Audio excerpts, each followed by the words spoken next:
الحمد لله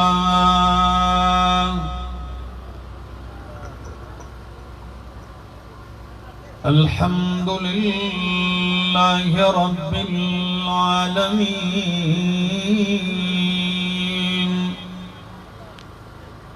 والعاقبة للمتقين والصلاة والسلام على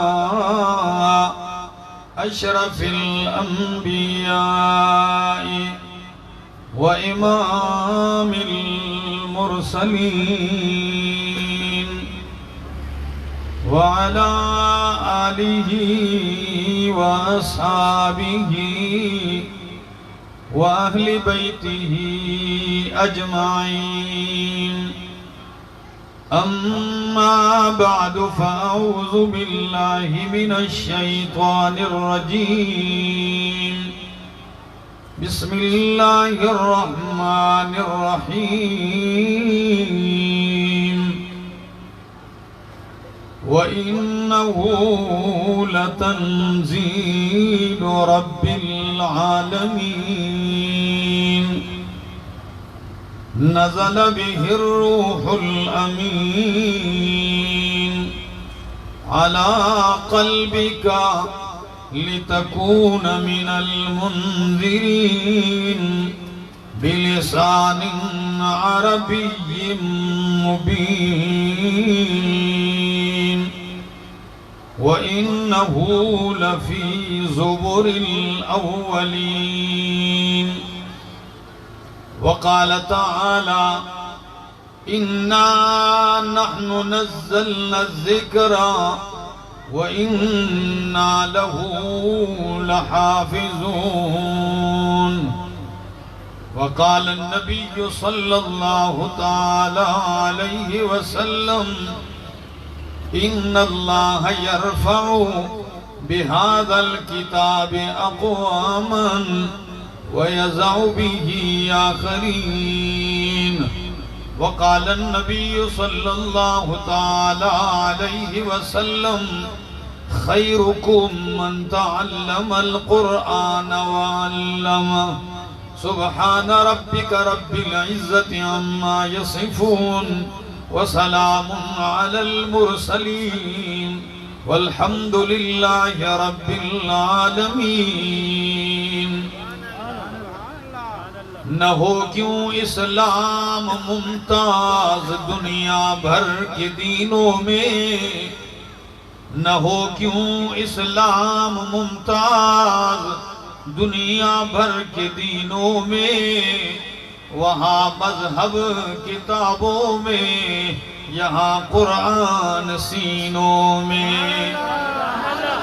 کتاب خدا میں یہ تاثیر دیکھی، کتاب خدا میں یہ تاثیر دیکھی، بدلتی ہزاروں کی تقدیر دیکھی. انتہائی قابل عزت، قابل احترام، ذی قدر و ذی وقار علماء کرام اور جامشوروں کے اس علاقے، اس کا نام کیا ہے، کوٹری اور گرد و نواح سے آئے ہوئے میرے معزز مکرم دوستو، السلام علیکم.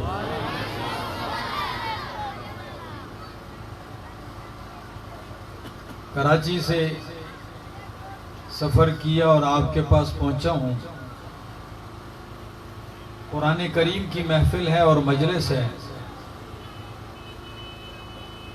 اور آپ لوگ سارے اللہ کی کتاب سے محبت کرنے والے، قرآن سے محبت کرنے والے اور قرآن سننے کے لیے یہاں اکٹھے ہوئے ہیں، جمع ہوئے ہیں. میں اختصار کے ساتھ گفتگو کروں گا اور آپ کی توجہ کا طلبگار رہوں گا. اللہ رب العزت نے انسانیت کی ہدایت کے لیے، انسانیت کی کامیابی کے لیے ایک نسخہ کیمیا عطا فرمایا ہے انسانیت کو قرآن کی صورت میں۔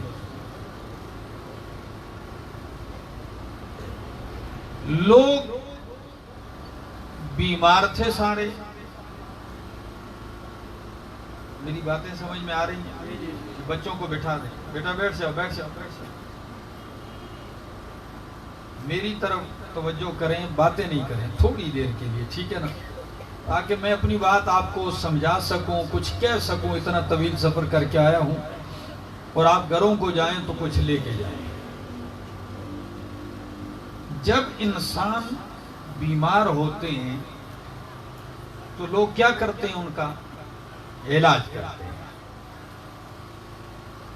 اب علاج کرتے ہیں لیکن بیمار بھی کئی طرح ہوتے ہیں۔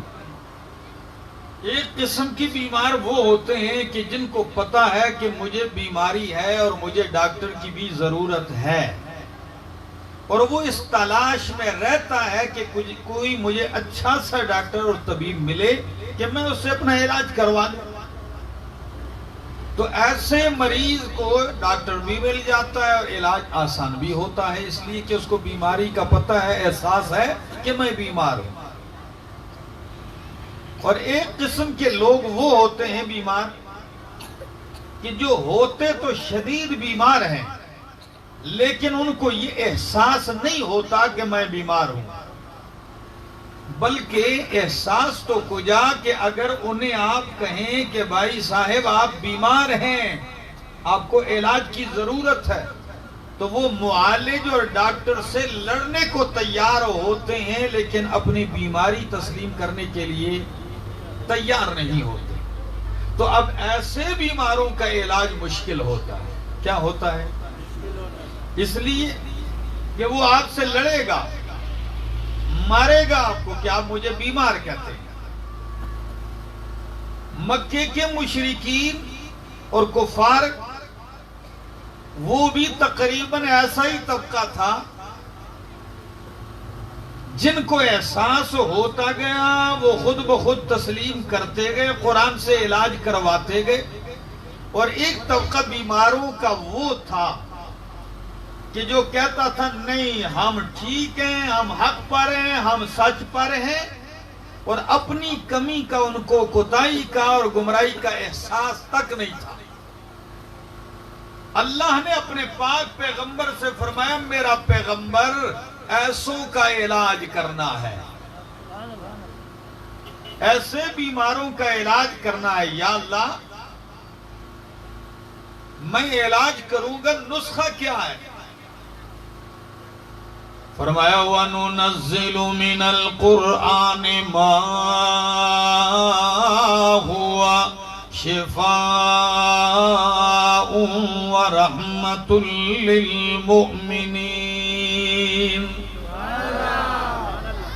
وَنُنَزِّلُ مِنَ الْقُرْآنِ، اللہ فرماتے ہیں ہم اتارتے ہیں قرآن سے ما ہوا وہ کچھ کہ جو شفا ہے، ورحمت اور رحمت ہے، للمؤمنین مومنین کے لیے۔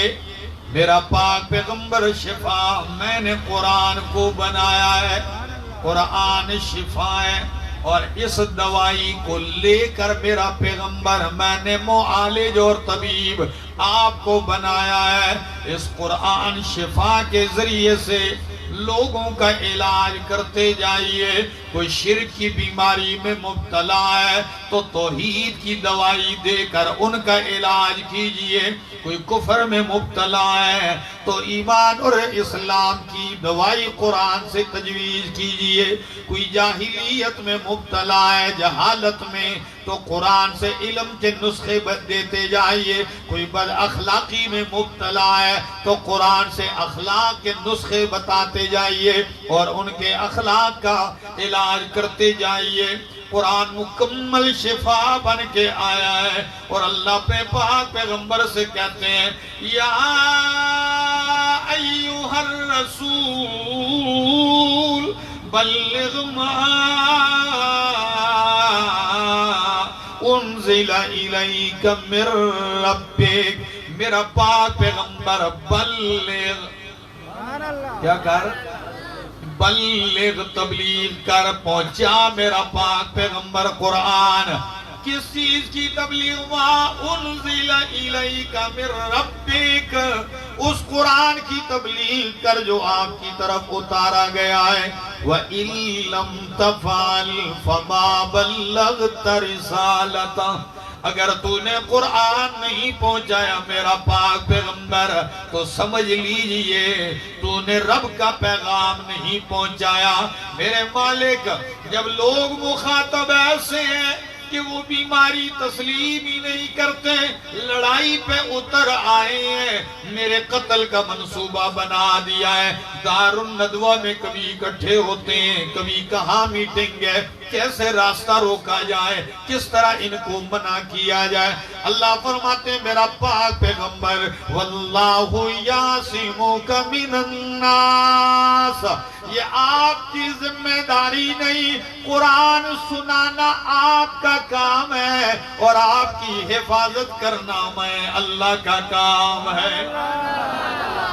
واللہ یعصمک من الناس، اللہ ہی آپ کی حفاظت کرے گا لوگوں سے، اور واقعی اللہ نے حفاظت کر کے بتائی ہے۔ یقین کیجئے جام شوروں والو، جب میں ہجرت کی رات کو دیکھتا ہوں، جب مشرکین آپ کے گھر کے ارد گرد جمع ہو جاتے ہیں، سب نے فیصلہ کر لیا ہے کہ آج محمد عربی صلی اللہ علیہ وسلم کو رات کو آج نعوذ باللہ قتل کر دینا ہے، سارے گھر کا گھیراؤ کر لیتے ہیں۔ محبوب پیغمبر صلی اللہ علیہ وسلم، اندھیری رات ہے، جبریل آ کے کہتے ہیں اللہ کے محبوب نکلیے، مکہ چھوڑ کے مدینہ جائیے، مکہ چھوڑ کے مدینہ چلنا ہے۔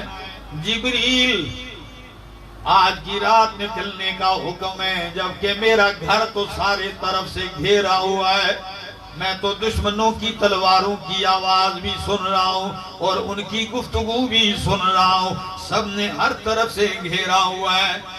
اللہ اکبر، اللہ فرماتے ہیں میرا پاک پیغمبر تو میرے قرآن کا مبلغ اور داعی ہے، تو نکلتا جا، آپ کی حفاظت کرنا میرا کام ہے۔ اور ایسے نہیں، جب نکلنے لگے تو آپ کی زبان مقدس پہ قرآن سورۃ یاسین کی یہ آیت ہے، وَجَعَلْنَا مِن بَيْنِ أَيْدِيهِمْ سَدًّا وَمِن خَلْفِهِمْ سَدًّا فَأَغْشَيْنَاهُمْ فَهُمْ لَا يُبْصِرُونَ۔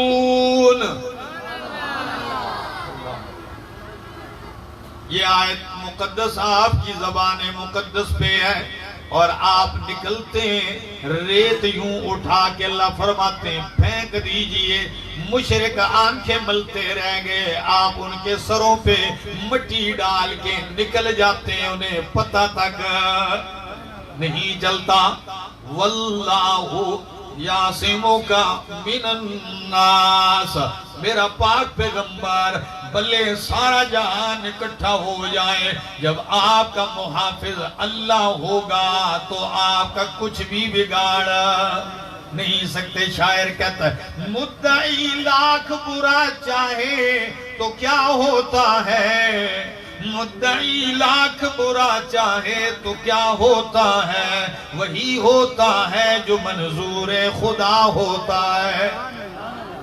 ان کے چاہنے سے کچھ بھی نہیں ہوگا۔ اللہ اکبر، امام الانبیاء چلتے ہیں، صدیق اکبر ابو بکر صدیق رضی اللہ تعالیٰ عنہ کو ساتھ لیتے ہیں۔ یقین کیجئے آج کل پورے ملک میں صدیق اکبر کی شان و عظمت و سیرت پہ گفتگو ہو رہی ہے۔ یقین کیجئے میں کہتا ہوں وہ ابو بکر صدیق تیری شان ہی نرالی ہے، آپ صدیق چلتے ہیں میرے پاک پیغمبر کے ساتھ۔ امام ابن کثیر اپنی کتاب البدایہ والنہایہ کے اندر لکھتے ہیں کہ جب اللہ کے پاک پیغمبر کے ساتھ صدیق اکبر چلتے ہیں، کبھی آگے ہوتے ہیں، کبھی پیچھے، کبھی دائیں، کبھی بائیں، اللہ کے پاک پیغمبر نے فرمایا مالک یا ابا بکر، او ابو بکر کیا ہو گیا آپ کو؟ کبھی مجھ سے آگے پیچھے دائیں بائیں ہو رہے ہیں، کیا وجہ ہے؟ فرمایا اللہ کے پاک پیغمبر جس جانب سے آپ کو خطرہ لگتا ہے مجھے محسوس ہوتا ہے، میں اسی جانب ہو جاتا ہوں کہ میں قربان ہو جاؤں لیکن میرے پیغمبر کو تکلیف نہ پہنچے۔ عجیب لوگ تھے یار، وہ کہتے تھے نا جو جان مانگو تو جان دیں گے، جو جان مانگو تو جان دیں گے، جو مال مانگو تو مال دیں گے، مگر یہ ہم سے نہ ہو سکے گا، محمد کا جاہو جلال دیں گے۔ چل رہے ہیں واللہ یعصمک من الناس، غار سور تک پہنچتے ہیں۔ کہاں تک؟ اللہ، ہم گئے تو ساتھیوں سے میں نے کہا چلتے ہیں، 14 صدیاں بعد کی بات کر رہا ہوں، آج جدید دور ہے، چلتے چلتے 1 گھنٹہ لگا نا، بیچ میں رکتے بھی گئے، پانی بھی پیتے ہیں، کوئی شربت ساتھ بوتلیں لی ہوئی وہ بھی پیتے ہیں، ہائے ہائے بیٹھتے ہیں۔ اس وقت صدیق کی عظمت سمجھ میں آئی، میں نے کہا واہ ابو بکر صدیق میرے مصطفیٰ کو کندھوں پہ اٹھا کے لے کر گئے تھے۔ معمولی ہستی نہیں۔ واللہ یعصمک من الناس، اللہ بچانے والا ہے۔ صدیق اکبر نبی علیہ السلام سے کہتے ہیں آپ ٹھہر جائیے، میں غار کی صفائی کر لیتا ہوں۔ اندر جاتے ہیں، پورا غار صاف کرتے ہیں، جھاڑو دے دیتے ہیں، اور جو کوئی خطرے ہوتے ہیں تو ان کی پلوں سوراخوں کو بند کر دیتے ہیں، اور جب کچھ نہیں ملتا کرتا پھاڑ پھاڑ کے اپنی چادر بھی پھاڑ کے سوراخوں میں دے دیتے ہیں۔ یہ کوئی آسان کام ہے میرے دوستو؟ محبت کی رٹ ہر آدمی نے لگائی ہے، کہ کسی نے سچ ہی کہا نا کہ محبت کی بازی وہ کرے جو محبت کی بازی کر سکے، تن کے کپڑے بیچ کے محبوب کو راضی کر سکے۔ واہ صدیق اکبر، غار کی صفائی کی، پھر بیٹھے، ذرا دیکھنا اس انداز کو، آپ بیٹھتے کیسے ہیں صدیق اکبر؟ یہ اور دوسرا پاؤں، یہ ایک پاؤں کی ایڑی سامنے سوراخ میں ایڑی رکھ دی، اور دوسری جانب نبی علیہ السلام سے کہنے لگے میری جھولی میں سر رکھیے، آرام کر لیجئے۔ تھکاوٹ تو صدیق اکبر کو بھی تھی، لیکن اپنا آرام اپنے محبوب کے آرام پہ کیا کر دیا؟ قربان کر دیا۔ فرمایا آپ آرام کر لیجئے۔ حافظ ابن حجر اسقلانی ایک عجیب بات لکھتے ہیں، جام شروع لو، اگر سمجھ میں آ جائے تو نام خدا لے لینا، اللہ کا نام محبت سے لے لینا۔ کہتے ہیں غار سور امام کائنات محمد رسول اللہ صلی اللہ علیہ وسلم ہے، ابو بکر صدیق کی جھولی ہے۔ کہتے ہیں صدیق کی جھولی میں مصطفیٰ کا سر اور چہرہ ایسے نظر آ رہا تھا جیسے کسی نے رحل میں قرآن رکھا ہو۔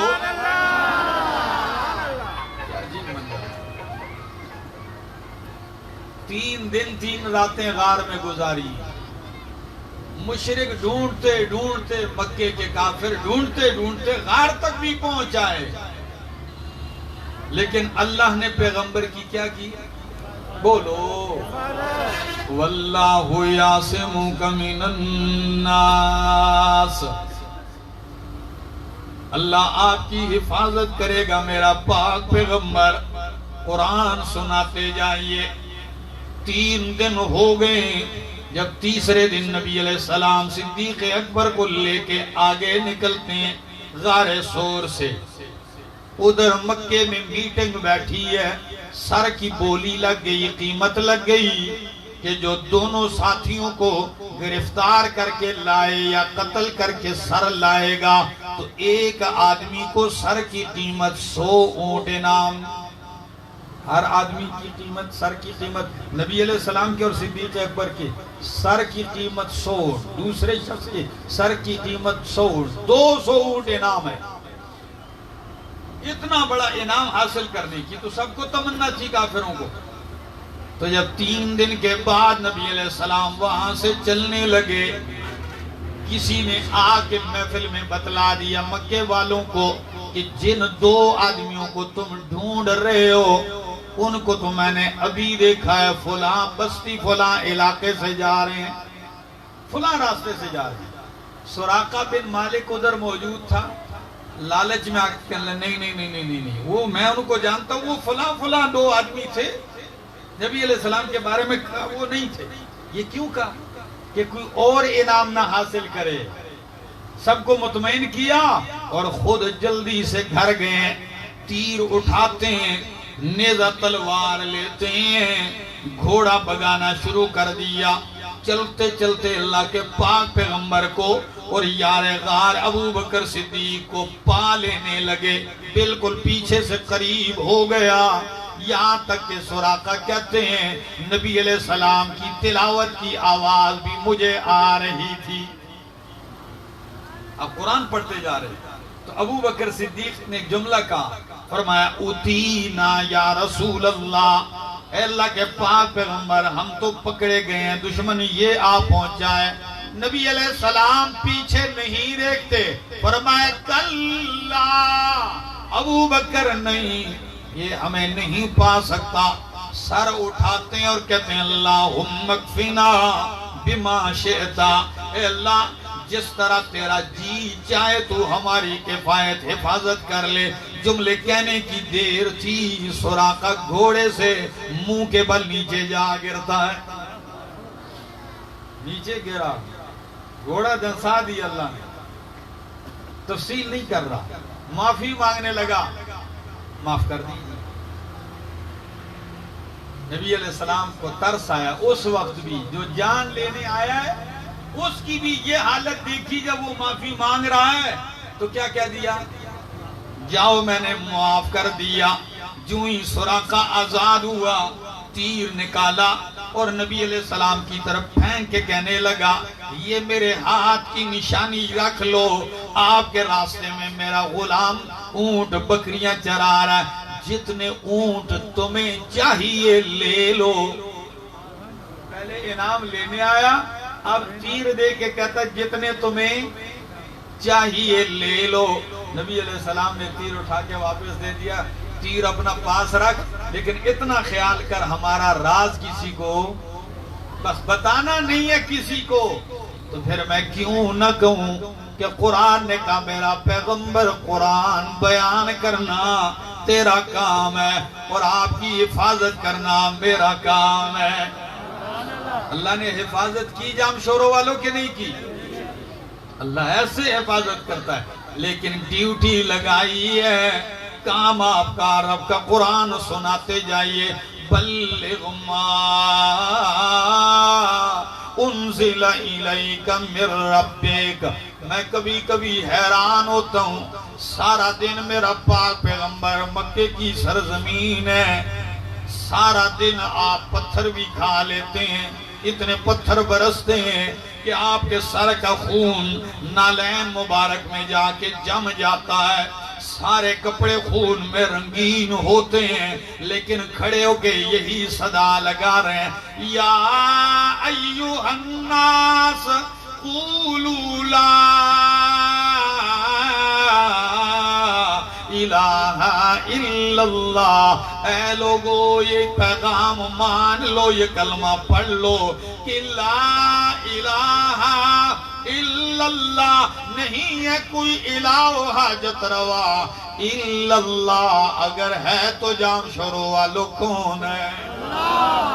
او بھائی اللہ کی توحید کی صدا آپ کو نہیں لگانے آتی؟ الہ حاجت روا کون ہے؟ اللہ ہے. یہ پیغام آپ دیتے جا رہے ہیں، یہی صدا آپ کی زبان پر ہے. تعجب اس بات پر ہے کہ سارا دن تھک تھک کے چور چور ہوتے ہیں، لیکن رب یہ نہیں کہتا کہ میرا پاک پیغمبر دن کو آپ تھک گئے سو جاؤ، یہ نہیں کہتا۔ ذہن میں کیا آتا ہے؟ کہنا تو یوں چاہیے آپ نے بہت تھکاوٹ کر لی، اب کیا کر لو؟ سو جاؤ، آرام کر لو، اب مزید کرنے کی ضرورت نہیں۔ لیکن اللہ فرماتے ہیں میرا پاک پیغمبر فَإِذَا فَرَغْتَ فَانْصَبْ۔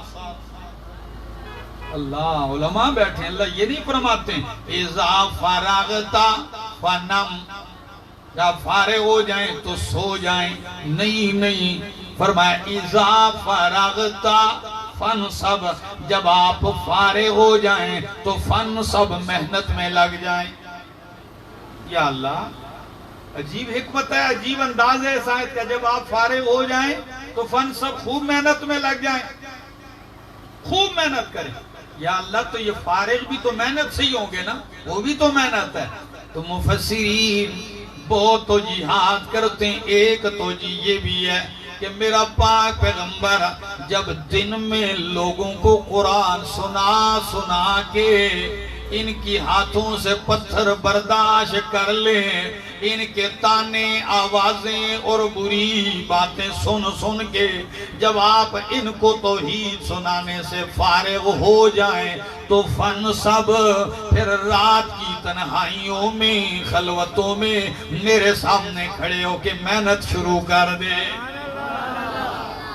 آپ کو پتہ ہے جو عالم راتوں کو اٹھتا ہے تو پھر وہ جب گفتگو کرتا ہے تو اس کی گفتگو کا اپنا اثر ہوتا ہے، کیا خیال ہے؟ تو راتوں کو اٹھیے، مانگیے، التجا کیجئے، اور میں رات میں آپ کو بہت کچھ دوں گا۔ یا اللہ وہ انداز سناؤں آپ کو جام شروع والوں، میں نے وقت تو زیادہ نہیں لے لیا، کہیں ایسا نہ ہو میں لگا رہوں آپ کہیں بس نہیں کر رہے۔ یہ جملے ذرا سن لیجئے، اللہ فرماتے ہیں میرا پاک پیغمبر صلی اللہ علیہ وسلم اقیم الصلاۃ لدلوک الشمس الی غسق اللیل وقرآن الفجر، ان جملوں پہ غور کرنا۔ اقیم الصلاۃ، میرا پیغمبر نماز قائم کر، لدلوک الشمس، سورج ڈھلنے سے لے کر، الی غسق اللیل، رات چھا جانے تک۔ تو سورج 12 بجے کے بعد جب 12:30 ہوتے ہیں تو سورج ڈھلنا شروع ہو جاتا ہے، تو رات چھا جانے تک ایسی نماز آپ نے دیکھی ہے جو سورج ڈھلنے سے شروع ہو رات چھا جانے تک رہے؟ میں نے تو نہیں دیکھی۔ آیت کا کیا مطلب ہے؟ اقیم الصلاۃ لدلوک الشمس الی غسق اللیل۔ مفسرین فرماتے ہیں اللہ نے اس جملے میں 4 نمازوں کا ذکر کر دیا، سورج ڈھلنے کے بعد ظہر، عصر، مغرب اور عشاء، رات چھا جانے تک۔ تو 4 نمازوں کے لیے فرمایا اقیم الصلاۃ، نماز قائم کر۔ یا اللہ اب کون سی نماز رہ گئی ہے؟ کچھ آپ تسی بھی بولو، سو خطا سم جواب رکھا ہوئے کنا پختو پوئے گئے کنا، پشتو آتی ہے کسی کو؟ پشتو والے ہیں کوئی؟ نہیں ہے۔ اچھا میرے دوستو، تو 4 نمازیں، ظہر، عصر، مغرب، عشاء، ایک اب 5ویں رہ گئی، اس کے لیے لفظ فرمایا وَقُرْآنَ الْفَجْرِ، وَقُرْآنَ الْفَجْرِ، میرا پاک پیغمبر فجر میں بھی قرآن پڑھ۔ ہاں فجر کا قرآن پڑھنا کیوں جام شوروں والو؟ 4 نمازوں کو صلاۃ کہا اور 5ویں نماز کو قرآن الفجر، صلاۃ الفجر نہیں کہا، قرآن الفجر کا۔ مفسرین فرماتے ہیں اس لیے کہ جتنا قرآن فجر میں پڑھا جاتا ہے اتنا 4 میں نہیں پڑھا جاتا۔ ہاں فجر میں قاری لمبی تلاوت کرتا ہے، ہمارے ساتھ ایک دوست عمرے میں تھے، مدینہ منورہ میں فجر کی نماز پڑھتے تو وہ تھکاوٹ زیادہ محسوس کرتے، 20-25 منٹ چل کے آتے اور وہاں فجر کی نماز میں تو وہ مجھے کہنے لگے مولانا صاحب مجھ سے اتنی لمبی نہیں پڑھی جاتی، جب میں بیٹھ کے پڑھوں گا۔ میں نے کہا یہ جو پڑھانے والا ہے پتہ ہی ان کی عمر تو 70-80 سے اوپر ہے، بابا ہیں بوڑھے حذیفی صاحب، تو فجر میں قرآن زیادہ پڑھا جاتا، تو فرمایا قرآن الفجر، اور فجر کا قرآن پڑھنا۔ اب یا اللہ 5 نمازوں میں قرآن پڑھ رہے ہیں، چھٹی ہو گئی؟ فرمایا نہیں، ان قرآن الفجر کان مشہودا ومن اللیل فتہجد بہ نافلۃ لک۔ دن سارا دن قرآن، فجر، ظہر، عصر، مغرب، عشاء، اور جب رات ہو جائے تو کیا کرنا ہے؟ فرمایا وَمِنَ اللَّيْلِ فَتَحَجَّدْ بِهِ نَافِلَةً لَكَ، اور جب رات ہو تو رات میں تہجد میں بھی قرآن پڑھ لیا کر، نَافِلَةً لَكَ، یہ تیرے لیے ایک زائد عبادت ہوگی۔ یا اللہ دن کو قرآن، رات کو اندھیرے میں قرآن پڑھوں، ملے گا کیا؟ فرمایا عَسَىٰ أَن يَبْعَثَكَ رَبُّكَ مَقَامًا مَحْمُودًا، عَسَىٰ أَن يَبْعَثَكَ رَبُّكَ مَقَامًا مَحْمُودًا، پکی بات ہے آپ کو آپ کا رب مقام محمود پہ کھڑا کر دے گا۔ اللہ اکبر، قرآن پڑھیے، آپ کو رب مقام محمود پہ فائز کر دے گا۔ جام شوروں والوں، پڑھے لکھے لوگ تو جانتے ہیں، لیکن عام لوگوں کو شاید سمجھ میں نہ آئے کہ مقام محمود کیا ہے۔ سنا دوں؟ کیا خیال ہے کہ قرآن دن رات پڑھنے سے اللہ پیغمبر سے فرماتے میرا پیغمبر مقام محمود عطا کر دوں گا۔ اللہ کے پاک پیغمبر مقام محمود کیا ہے بتلائیے تو صحیح۔ فرمایا مقام محمود یہ ہے جب میدان محشر لگے گا، ساری انسانیت کھڑی ہے، اولین و آخرین سارے کھڑے ہیں، اور ہر انسان پسینے میں ڈوبا ہوا ہے، سورج سوانیزے پر ہے، زمین تپش پھینک رہی ہے، اوپر سے سورج بھی آگ برسا رہا ہے، ایسا سخت دن ہے، اور کوئی گھنٹہ 2 گھنٹہ نہیں ہے، مقدارہ 50,000 سنہ، 50,000 سال کا دن ہے۔ کتنا؟ اب 50 گھنٹے بندہ نہیں کھڑا ہو سکتا تو 50,000 سال کھڑا ہی ہے بندہ۔ فرمایا لوگ تنگ ہو جائیں گے، آدم علیہ السلام سے جا کے کہیں گے دعا کیجئے رب کے حضور کہ یہ معاملہ ختم ہو جائے، حساب و کتاب شروع ہو، جس نے جنت جانا ہے جنت جائے، جہنم والے جہنم جائے، یہاں سے جان چھوٹ جائے، شفاعت کی ابتدا بھی ہو جائے۔ آدم علیہ السلام جواباً کہیں گے لست لہا، یہ میرا مقام نہیں ہے، کسی دوسرے کے پاس جاؤ۔ تو سارے لوگ دوسرے پیغمبر کے پاس آئیں گے، وہ بھی کہیں گے لست لہا۔ چلتے چلتے آخر میں عیسیٰ علیہ السلام کی باری آئے گی، ان سے کہیں گے، وہ کہیں گے لست لہا، یہ میرا مقام نہیں ہے۔ ہاں تمہیں بتلا دیتا ہوں، ایک شخصیت ہے جن کا نام نامی اسم گرامی محمد ہے، ان کے پاس جائیے صلی اللہ علیہ وسلم، جائیے۔ اب ساری انسانیت، تمام انسانیت امام الانبیاء محمد الرسول اللہ صلی اللہ علیہ وسلم کے پاس آ گئے، اور کیا کہتے ہیں؟ آپ دعا کیجئے نا رب شفاعت کی ابتدا کر دے، آغاز ہو جائے، معاملات شروع ہو جائے، کھڑے کے کھڑے ہیں۔ تو اللہ کے پاک پیغمبر فرماتے ہیں لوگ تو سارے نبی تو کہہ رہے ہیں لست لہا، لیکن میرا پاک پیغمبر جواباً کہتے ہیں انا لہا۔ سب کہہ رہے ہیں لست لہا، اور نبی علیہ السلام کیا کہہ رہے ہیں؟ انا لہا، ہاں یہ مقام رب نے میرے لیے رکھا ہے۔ فَأَخِرُّ لَهُ سَاجِدًا، میں رب کے سامنے سجدے میں گر جاؤں گا۔ اللہ، ایک بات کہوں جی، بس موضوع ویسے ہی طول پکڑ گیا، پہنچ آئے ہیں ایک مشکل مرحلے کی طرف۔ اگر میں سمجھا سکا تو بہت اچھی بات، دعا گو ہوں اللہ آپ کے دماغ میں اتار دے۔ مقام محمود، محمود کا معنی وہ مقام جو ستایا گیا ہے، تعریف کیا ہوا مقام۔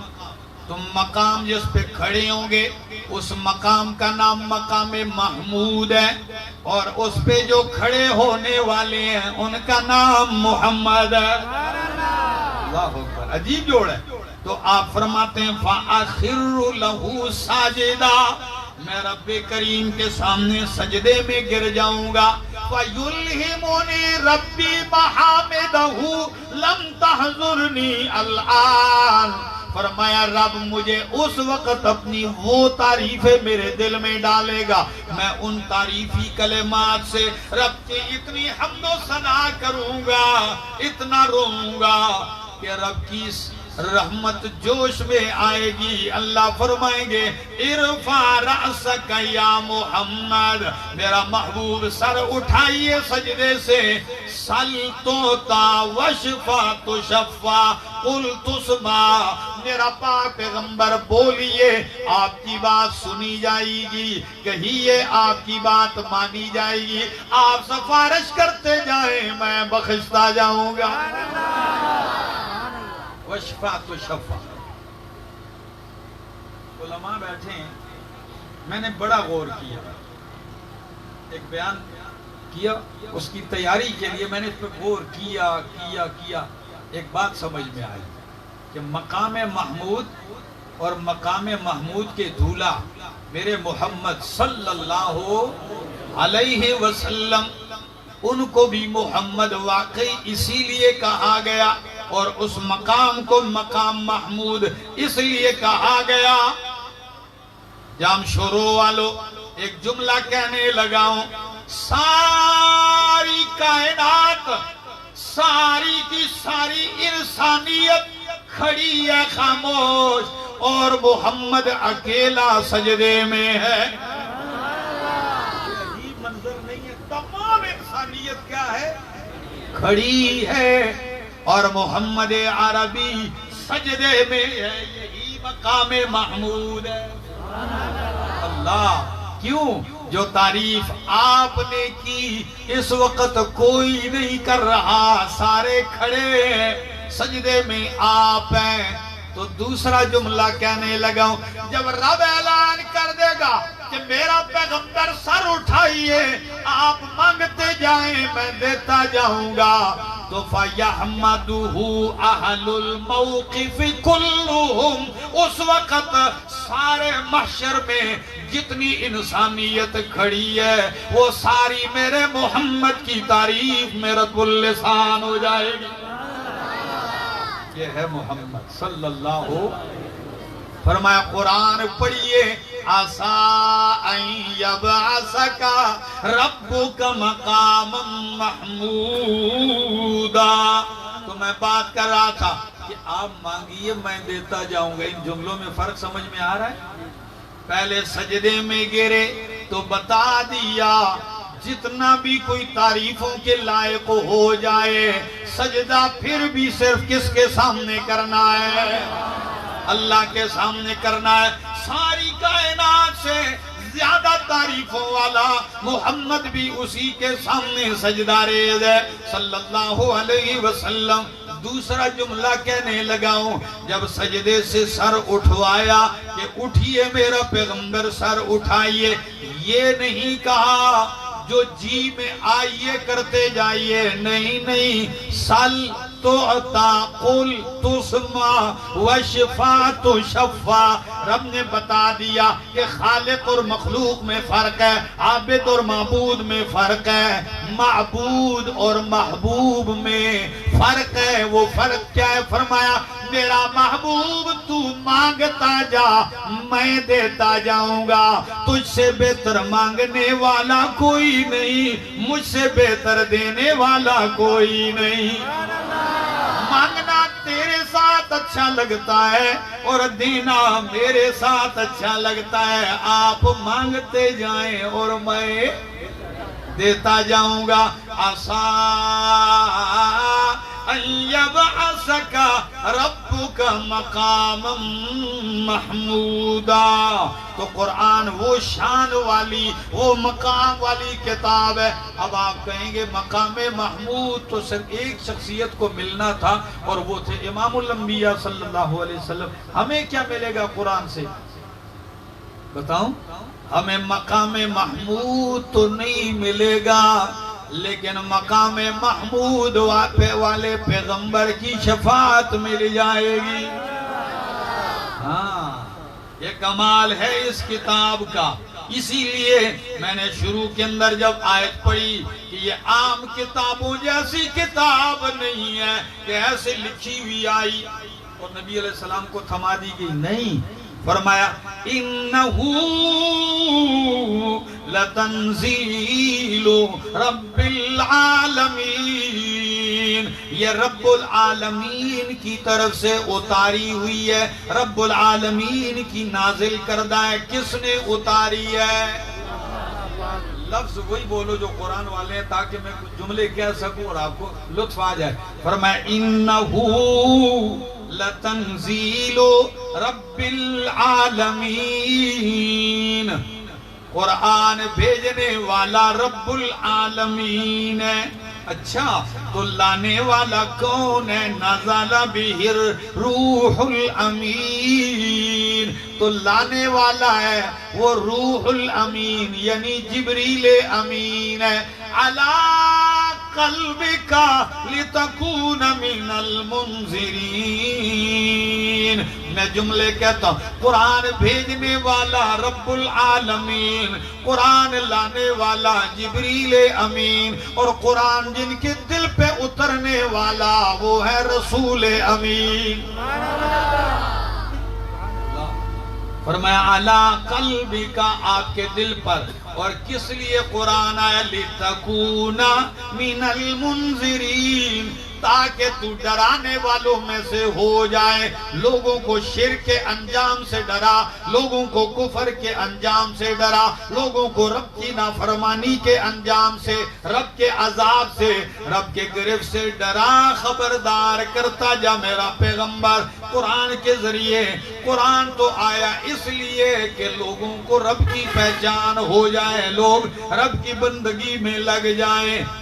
انشاءاللہ قرآن سیکھیں گے، قرآن کی اس تحریک میں آپ شامل ہوں گے کہ لوگوں تک اللہ کا قرآن پہنچے، پیغام پہنچے، کریں گے محنت، زندگی باقی، ملاقات۔